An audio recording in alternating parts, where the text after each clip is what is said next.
নমস্কার, আমি শুক্লা। আপনারা দেখছেন আমার ছোট্ট ছাদ বাগান।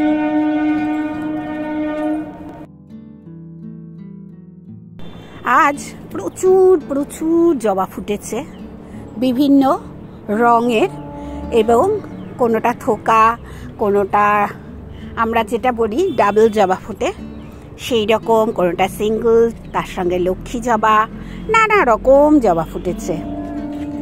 জবা সবার প্রিয় একটি ফুল, আপনাদেরও নিশ্চয়ই প্রিয় ফুল।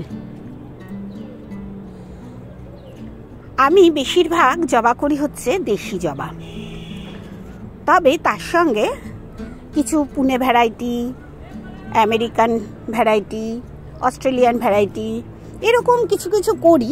এটা শখে করি, ভালো লাগে তাই করি। আর যে কোনো জবাই আমার কাছে ভীষণ সুন্দর, বিশেষ করে দেশি জবা।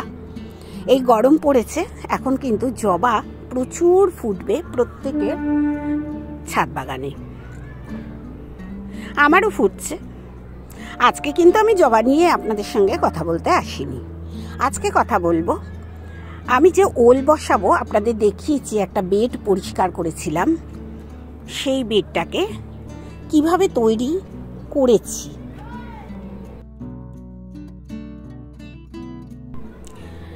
বেডটা আমি তৈরি করেছি যেদিন দোল ছিল সেই দিন।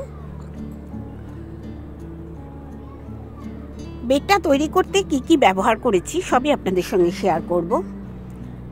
বেডটা যখন আমি তৈরি করছিলাম, এত রোদ আমি ভিডিও করতে পারিনি।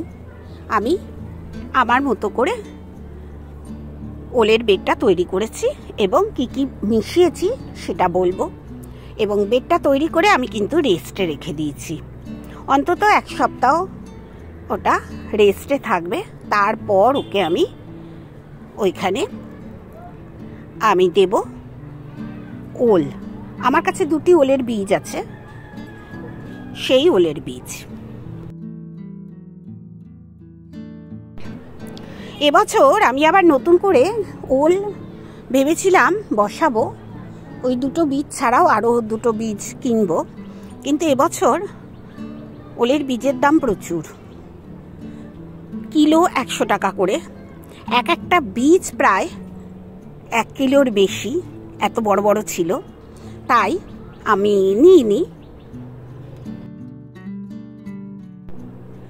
আমি আপনাদের সঙ্গে শেয়ার করি সব সময় কত কম খরচে আমি আমার ছাদ বাগান করতে পারবো সেইটা। আর এই ছাদ বাগান কম খরচে করার জন্য এবার ওলের বীজ নিতে গিয়ে আমি প্রায় 250 টাকা দুটো বীজের দাম পড়ে যাচ্ছিল। আমি কিনিনি, কারণ আমার কাছে তো দুটো বীজ আছেই আগের থেকেই, ওই দুটো বীজই বসাবো। আমি ভেবেছিলাম এবছর মানে বেশি করে বসাবো আর কি। আমি যখন প্রথম কিনেছিলাম ওলের বীজ, তখন কিন্তু 60 টাকা করে কিলো ছিল। ছোট ছোট বীজ পেয়েছিলাম, আমি পান্ডুয়া থেকে কিনেছিলাম তখন বীজটা। ছোট বীজ ছিল অনেক, মানে 100 টাকার ভেতর আমি দুখানা বীজ পেয়ে গেছিলাম। তা এখন যখন অত দাম লাগছে, তখন আমি দুখানাই করব। আর ওই দুখানা থেকে কিন্তু আবার নতুন নতুন বীজ তৈরি হয়, ওলের পাশ দিয়েই তৈরি হয়, ছোট্ট ছোট্ট গোল গোল। চেষ্টা করব এবছর সেটাকে রাখার।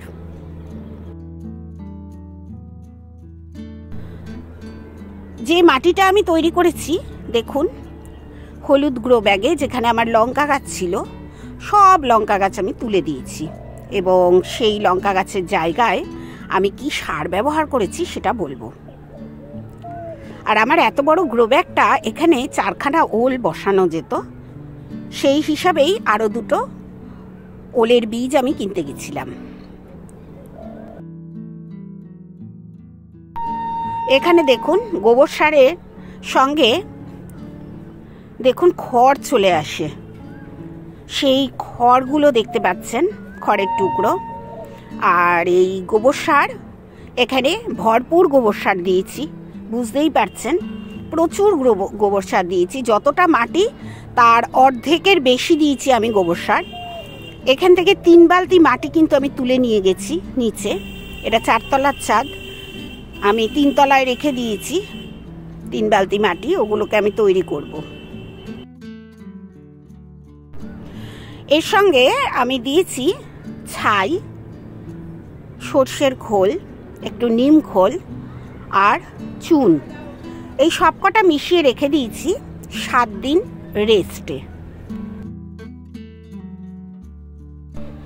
এখন এই বেডটায় শুধু জল দেবো আর মাঝে মাঝে নাড়াচাড়া করে দেবো, যাতে সারগুলো সব মাটির সঙ্গে সুন্দর করে মিশে যায়।